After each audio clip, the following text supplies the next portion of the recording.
Okay. Good morning, it is Wednesday the 15th of October and this is AI with Kyle. I'm going to be walking through the latest AI news and updates of the day and answering questions from the live audience joining me this morning on TikTok, Twitter and YouTube. Good morning everybody. And yes, the year has gone very, very fast. I was just commenting as I was inputting the stream information. I'm going to have to start putting the year as well, because I was writing October the 15th, but I'm going to have to put October the 15th 2025 because we are moving into 2026 very soon. God, it is going fast. Right, we have a number of news articles again to do with OpenAI. They are dominating the news this week, not terribly surprising. A lot of them are to do with these bills that are being passed over in California, and a very strange, I don't want to call it a counterattack, but a strange revelation from Sam Altman the day after these bills have come out. So on Monday, we saw a number of laws were passed in California, which are going to require AI companies to disclose more about their guardrails, about their policies for protecting users. So it's been passed over in California by Gavin Newsom, who is the governor over there. We have a few wrinkles there, including the vetoing of a AI child protection bill, which was part of this package, has been vetoed. And then a day after, so yesterday, Sam Altman coming out and saying, okay, cool, we're going to be launching erotica in ChatGPT by the end of the year.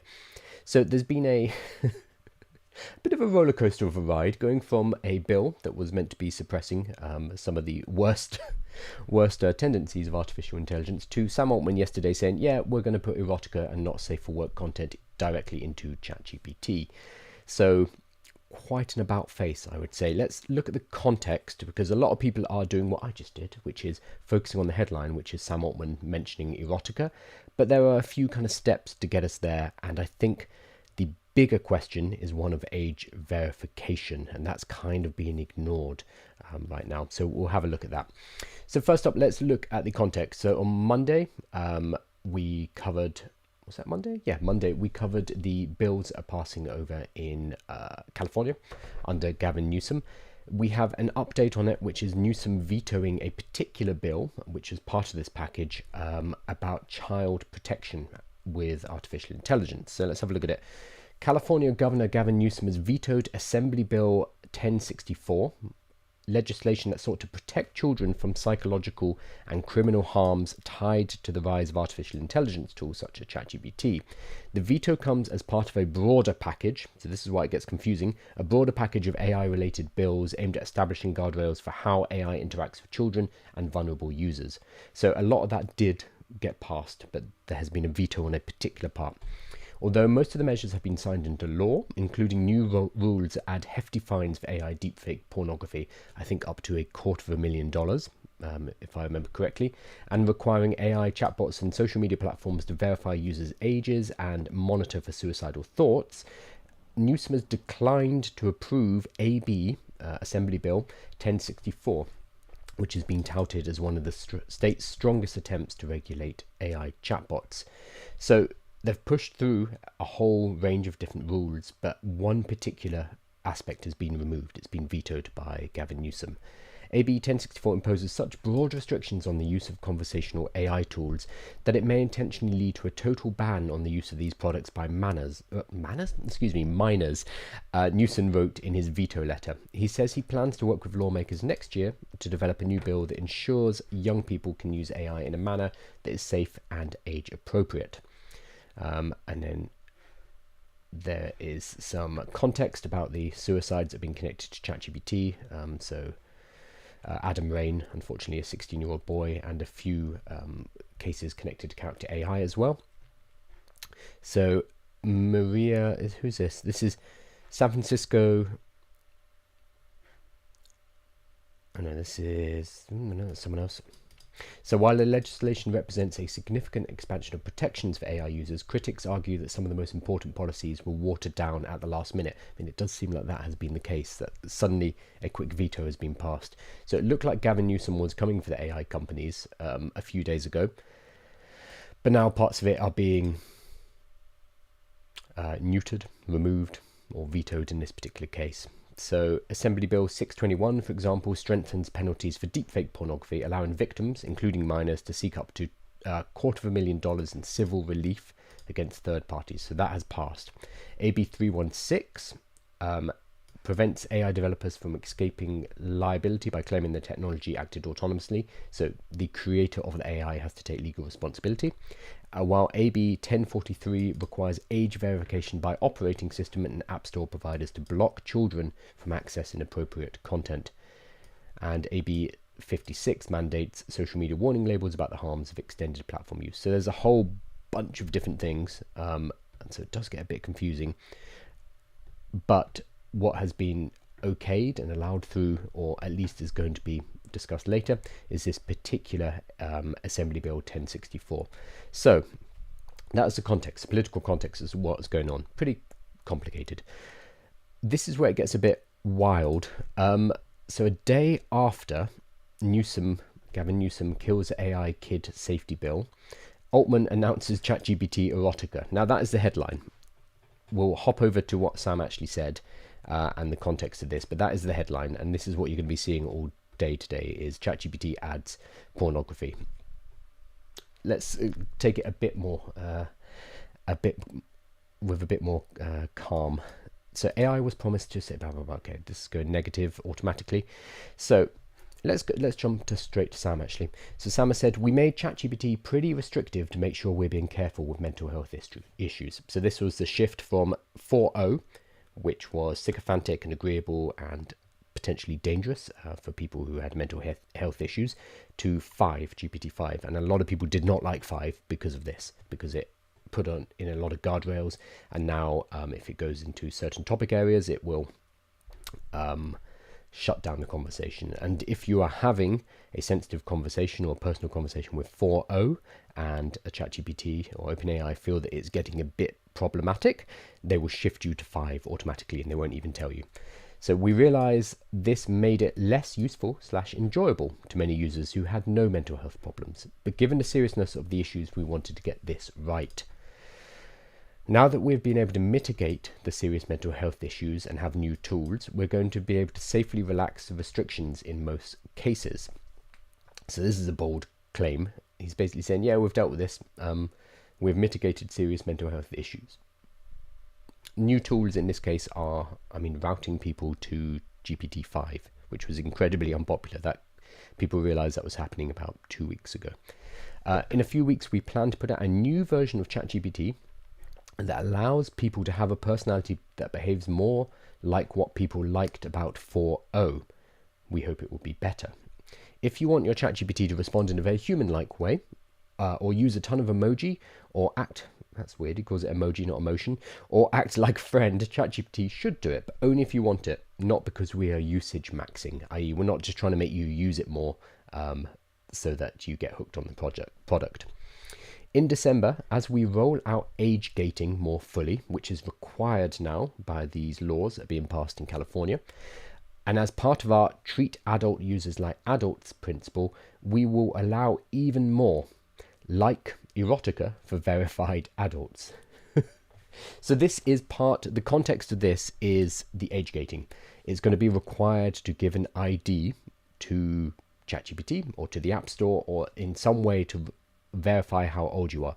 We have seen rules like this in the UK, for example, with pornographic websites. There were some issues with Reddit in particular. You had to give ID to prove your age on Reddit.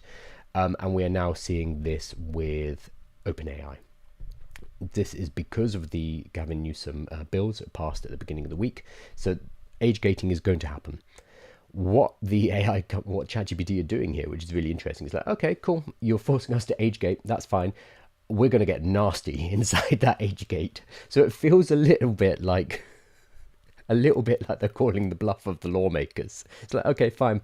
If you're going to force us to put these age gating in places, which for a tech company is a bit of a pain because it requires additional verification, there's a cost to doing so, it increases friction for using the application. It feels a little bit like they're saying, okay, fine, you are making us do this. We are going to get buck wild inside of the age gate. So he has said we will allow even more like erotica for verified adults. Now, and there are models like Grok, for example, which already allow this. So Grok allows for not safe for work content. And it looks like ChatGPT, which again has 800 million users, is going to be pushing in that direction. It will be very interesting to see how this rolls out internationally, because this may be more problematic in some countries than it is in America, for example. So I find it a bizarre twist to go from the beginning of the week with the governor saying, "Oh, we're gonna really lock this down. We're gonna make sure it's much more secure and it's much more safe for people to use it," to a day or so later, Sam Altman announcing erotica inside of ChatGPT. There's a very, I think, a useful answer here, or response, which is, why do age gates always have to lead to erotica? Like, I want to be treated like an adult, not a toddler. That doesn't mean I want perv mode activated. It has gone straight from, oh, we're treating you like an adult, to sex in this case, very, very quickly within a day. Whereas OpenAI and ChatGPT were always very wary of that. And now it looks like that's what we're going to be getting in the next few months. Which I'm sure for some people will be very exciting. Oops, just going back through questions. Here we go. Good morning, TikTok.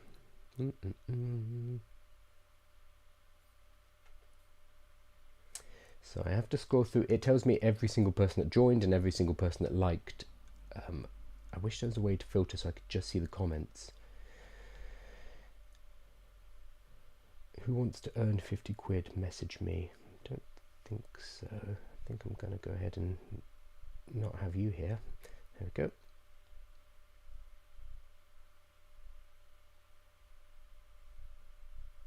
Okay, that was the only message. Someone trying to scam you. But we're not playing that game. Cool. I want to hop over to another piece of news which has kind of been ignored because of well, the OpenAI erotica issue. So Walmart is partnering with OpenAI, and this is going to allow shopping.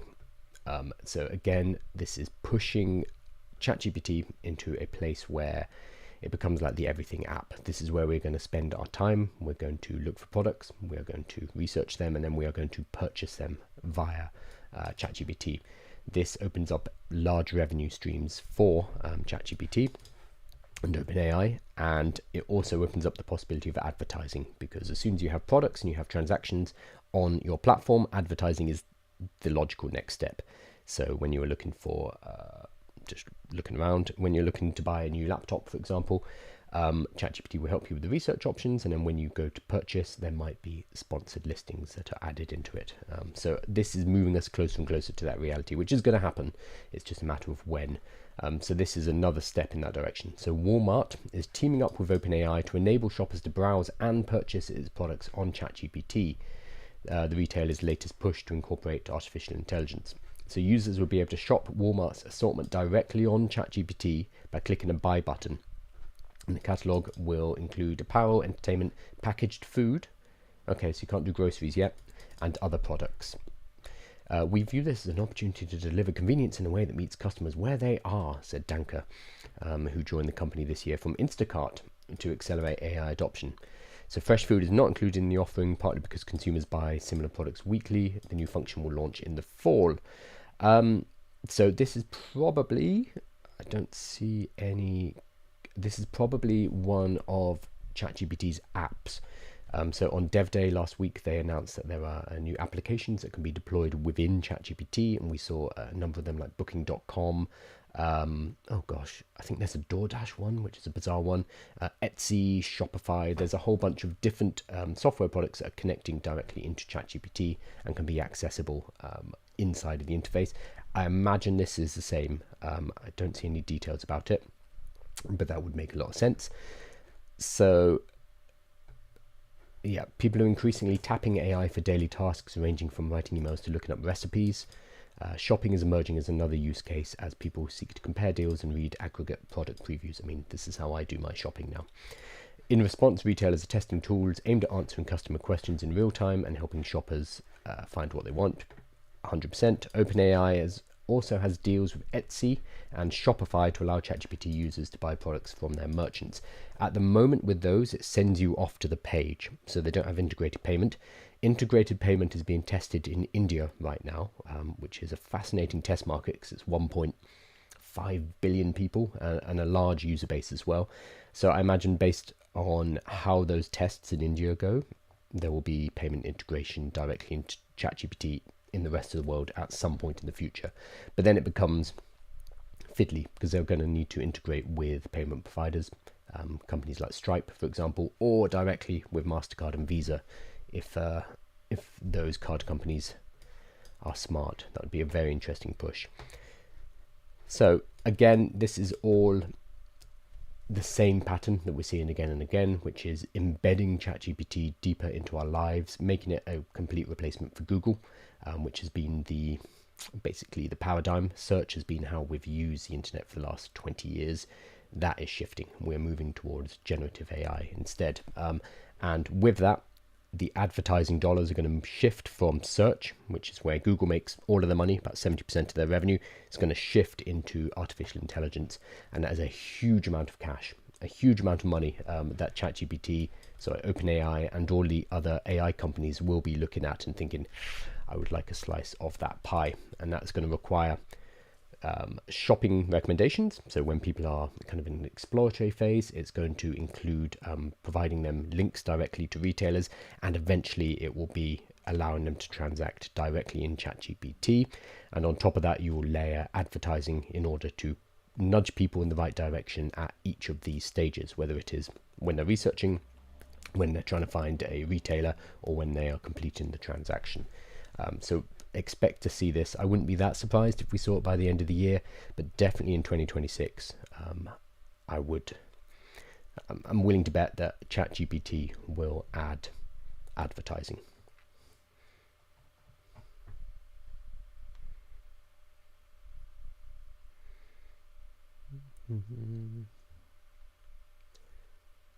Hey Ian, how you doing?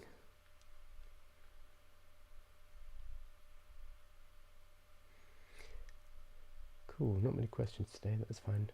Would you still use chat with ads? So, this is a really interesting question. Thank you for that, Gunther. I think what will probably happen, again, this is all speculation, I think what they'll probably do is include advertising in their free packages. So if you are using ChatGPT for free, that's fine, but you're going to get served adverts. We've seen this kind of freemium model in a lot of other businesses, and it would make sense in ChatGPT. And then I imagine if you pay $20 a month, then you will not get adverts, or you'll get less adverts. And if you're paying $200 a month, there won't be any adverts. So I imagine they're going to have a gradation in the same way that on YouTube, you can use YouTube for free.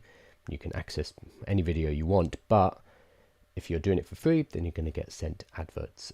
Whereas if you pay for YouTube Premium or Plus or whatever it's called, you won't be advertised to. I think they'll probably do something similar, which makes sense because a relatively small portion of people actually pay for ChatGPT, and they have 800 million users, and this is a way for them to basically generate revenue from those free users. So for me personally, it will not affect me if this is true, because I pay for ChatGPT and I will continue to pay for ChatGPT. For the 800 million or the 750 million people out there who are not paying for it, it's more than that actually, there will be a choice whether they are willing to put up with the adverts. What I imagine will happen though, again, this is speculative, once one of these companies starts to provide adverts inside of their results, everyone else will follow. There is not going to be a safe haven. I think this is who blinks first. ChatGPT don't want to put adverts into ChatGPT first because people will be like, I'm not using this, I'm going to Gemini, or I'm going to Grok, or I'm going to Claude or whatever, and there'll be a big pushback.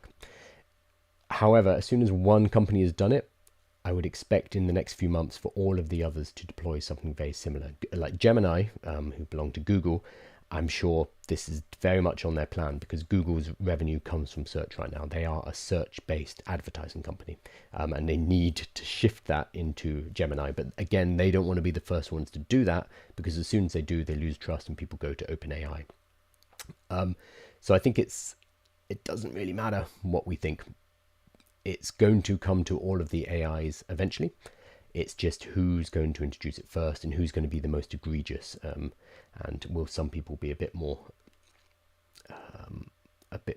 conservative in their advertising because they don't want to make as much money?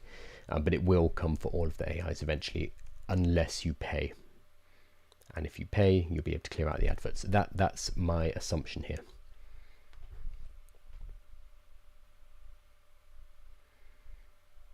I expect ChatGPT to be able to do the best price comparison. Yeah, so I don't know what the ad companies would think. It can definitely do price comparison. So the ad companies, as long as they get the sale, I don't think they particularly mind. And it will be combined with things like price comparisons and coupon codes, for example. So if you're an advertising company, you might be able to sneak your coupon code. You might be able to generate a coupon code upon somebody prompting for a code for a certain product and insert that dynamically into that conversation. So again, for them, it's a sale. So even with stuff like Google Shopping, so Google Shopping allows you to do price comparison, but then they have sponsored results in there as well to kind of push to the top. And in fact, Google Shopping, I think you can bid and you can set dynamic pricing as well. So there are sophisticated tools to play around with pricing, with discounting, in order to make that sale, and those will be made available to the advertisers in the same way that with Google AdWords and the whole kind of interface in the back, they give you that kind of power for couponing, for discounting, etc. Okay, I wanted to have a look at, there's this guy called Eric Hartford. If you've been on Twitter for the last couple of days, you would have seen this guy called Eric Hartford. I don't quite know what he does. We make AI models. Okay. Here we go. A few days ago, 2 days ago, his ChatGPT account was completely deleted and his appeal was denied with no considering, no process. All my history is gone, no chance to export and save my data. I'm completely innocent of any wrongdoing. I have absolutely no idea why this would happen. So this kind of kicked off. This got 500,000 views. Apparently he's paying him $200 a month and that wasn't refunded.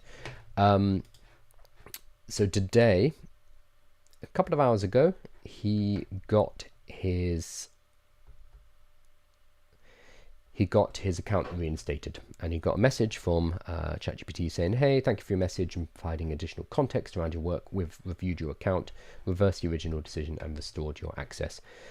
Please note that unsolicited CBRN related safety testing is prohibited under OpenAI's usage policy. Now that is chemical, biological, radioactive, CBRN, radiological and nuclear.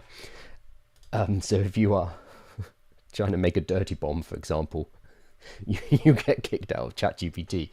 So they're saying that that's what he was testing.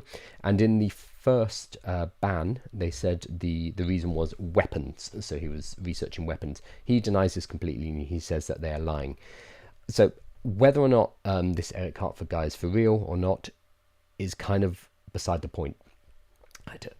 We do need to take into account that he runs something called the Dolphin Distributed Inference Network, which he launched yesterday, which is about distributed AI. So it's an antidote to centralized tyranny. So he does have a product, it looks like, which is anti-closed systems like OpenAI. So we do need to take everything he says with a pinch of salt. However, what I wanted to point out is kind of irrelevant to Eric Hartford and whatever he did or didn't do. What I wanted to point out is that OpenAI can shut down your account with no warning. So if you are building on OpenAI, if you're using their API to create software, if you are deploying that software for clients, for example, and it's connected to your ChatGPT account, if you are building a business on ChatGPT, or any of these kind of closed-sourced AI models, so that could be Anthropic, it could be Grok, it could be Gemini, you are always going to be at risk of the company deciding that you've done something wrong and just shutting everything down and you having no recourse. I think that is kind of the takeaway here. And this guy managed to kick up enough fuss and he got seen by 500,000 people, and OpenAI, obviously the PR department was like, ooh, this is bad, we need to deal with this, and it got everything reversed. For most people, they're not going to be able to get that much visibility, they're not going to get that much clout and be able to kick up enough of a fuss to have their problem remedied. So I just thought this was a really useful reminder that when you are building, when you're creating businesses and software using a closed system, if for whatever reason that access is cut off and you are removed from that ecosystem, then you are sod out of luck, basically. And we saw with Sora a couple of weeks ago, if you deleted your Sora account, it would also delete your ChatGPT account, including all your API access. So we do need to be very careful when we're building businesses around these products as a supply, because it could be removed from us at any point. And you need to build that into your risk assessment when you are building. I'm saying this because I'm now building a new tool every single day. Yesterday I built a little workshop creating tool. On Monday I built a parking ticket contesting application, etc, etc. So I'm building a lot more, which has been an awful lot of fun. And if you are not building, highly recommend checking out Vibe Coding. It is not technical, and it allows you to create things from scratch. And I know a lot of people like the idea of it, but they haven't tried it yet, and it really is quite exciting. Building things every single day has been fantastic. Okay, last piece of news, not really news, I thought an interesting article. So it's about this lady, Jess Smith. So she's a Paralympic swimmer, and she is missing her left arm below the elbow. So Jess Smith uploaded a photo of herself into an AI image generator this summer and asked for kind of a new headshot, and it kept giving her arms. It kept replacing her left arm. And when she asked ChatGPT, like, I'm missing an arm, half my left arm's missing, why do you keep repairing it? The AI said it didn't have enough data to work from. And she says, it's an important realization for me that, of course, AI is a reflection of the world we live in today and the level of inequality and discrimination that exists. She tried to generate the image again on ChatGPT and was amazed to find it can now produce an accurate picture of a woman with one arm just like her. So they have updated it now so that it can deal with these kind of edge cases, whereas before it could not at all. But I think this is a good reminder. And they have another example of a lady who, I don't know what you'd call that. I don't want to say. She has sight in one eye, so a woman who's blind in one eye. ChatGPT kept fixing it and basically kept normalizing it back to looking straight ahead. So ChatGPT used to do that, and now apparently it's much better at dealing with disabilities or anything that is not the norm. And I'm air quoting that a lot here. I think so. The tone of this article is interesting, and what I wanted to point out, the tone of the article is kind of blaming OpenAI and companies like this for not having enough inclusion inside of their models. So we have to remember that these models are built from the internet, and we just scrape everything into them and build a model based off it. And we are not going through necessarily and fine-tuning every single last detail. We're not going through and explicitly putting in rules like, oh, by the way, sometimes people will not have a complete arm. Sometimes people will not have two arms. Sometimes people will not have two legs. We're not explicitly putting all those rules in because there are too many. This is how they tried to do AI back in like the 50s and 60s. They tried to explicitly write down all of the rules about how the universe worked, and they realized very quickly, like, oh no, we can't do this. This does not work. So generative AI and large language models and diffusion-based image models don't work in that way. They're just fed a huge amount of data, and then the model uses the kind of averages of all of that data in order to generate images. And that's why, on average, human beings have two arms. That's why it is adding an arm back into the image in that particular reason. So it's not targeted.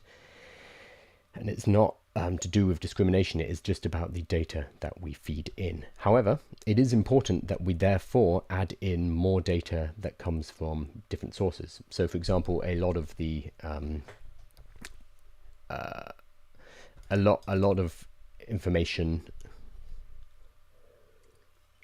sorry, my voice. So, for example, a lot of the training and a lot of the information that was fed in is very much kind of white and male focused.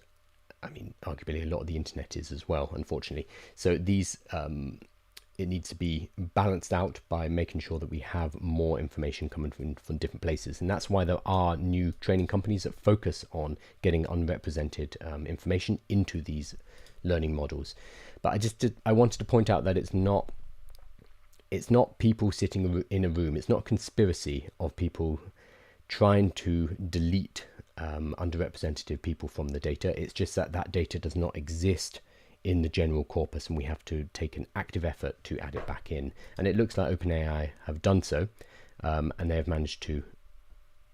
Now Jess Smith can generate an image where her arm, the lower left half of her arm is missing. You can see me struggling to talk about this without saying the wrong thing on camera. My intentions are good though.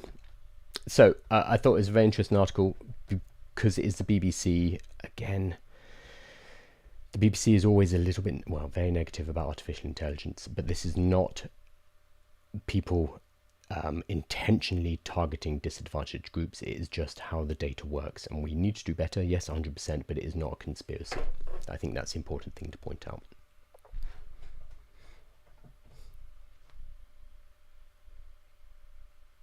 Oh, I joined Marcin's AI builders after your post. Cool. Damien? 70% done with my MVP after only a week. What are you building, out of interest? I'm very interested to hear. So I've been building one thing every single day. So the thing that I built on Monday, just need to find it. There we go.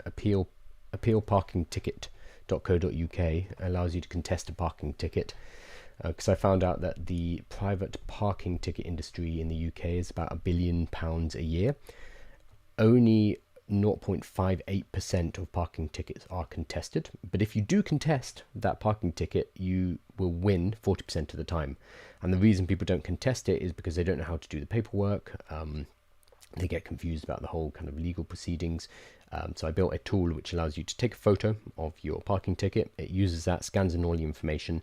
It allows you to select why you think it's an unfair parking ticket and add extra evidence or tell your story, and then it writes it all up for you in a nice letter, which is written in the correct format for contesting a parking ticket. And I've created this for free to give it away. I found other businesses who do this, but they kind of they either charge you for creating this contest letter, which I'm not doing, or they have really weird business models like a subscription, charging you £20 a month to be able to generate parking ticket contest letters.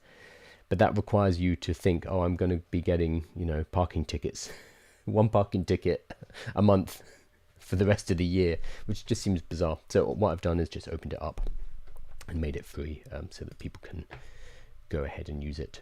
Because I think it's quite a predatory industry, where they do things like they hang out in hospital car parks is a huge target, because they know that you're not necessarily going to be able to get out and get your ticket. And then they have nasty tactics like fees that go up if you don't pay quickly. So they put the pressure on you to pay quickly, otherwise you'll have to pay more.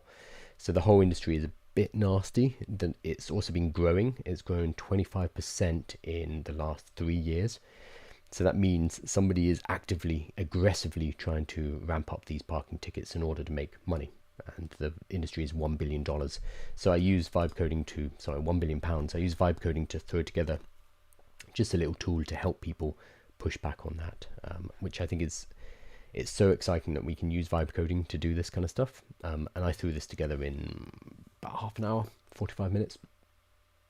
And hopefully it will allow a few people to say F you to these private parking companies. That's my hope with this. Awesome. So I'm going to finish up the live stream. Just wanted to flag up aiwithkyle.com, which is my website, especially the AI learning guide down in the resources at the bottom here. There's a whole bunch of different resources. How to get Sora code, I've built a guide for you. Ultimate AI learning guide that goes through all of the different resources for learning how to use artificial intelligence. I've also built lots of tools that you can use as well. AI business quiz telling you which AI business should you start, workshop plan, sales block diagnosis, etc. I'm building lots and lots of stuff to put in there to help you guys. And there's a catalogue of God knows how many, I think 100 or so playbooks to help you get started building a business with artificial intelligence. So make sure you go and check out aiwithkyle.com. It's still a work in progress, so if you do hit broken links or missing images, do say, because I'm still fixing it up. It's another vibe coding project. For better or worse. Awesome. Thank you so much, everybody. I will be back tomorrow with more AI news. And actually tomorrow, no, I will not be back tomorrow. Tomorrow I'm at a conference. If you are in the UK, if you're in London in particular, AI for the Rest of Us is tomorrow. It actually started today, so maybe you're already there now. Shouldn't be watching this if you are, but I'm going to be speaking tomorrow on Thursday 16th of October, talking about AI workshops and giving training to businesses and how you can start to do that. So if you are around, that's 11:30 tomorrow. I'll be speaking at the AI for the Rest of Us conference, and hopefully I'll see some of you there. Awesome. So that means there will not be a news broadcast tomorrow, but I'll catch up on Friday. Thank you so much, everybody, and have a lovely rest of the day.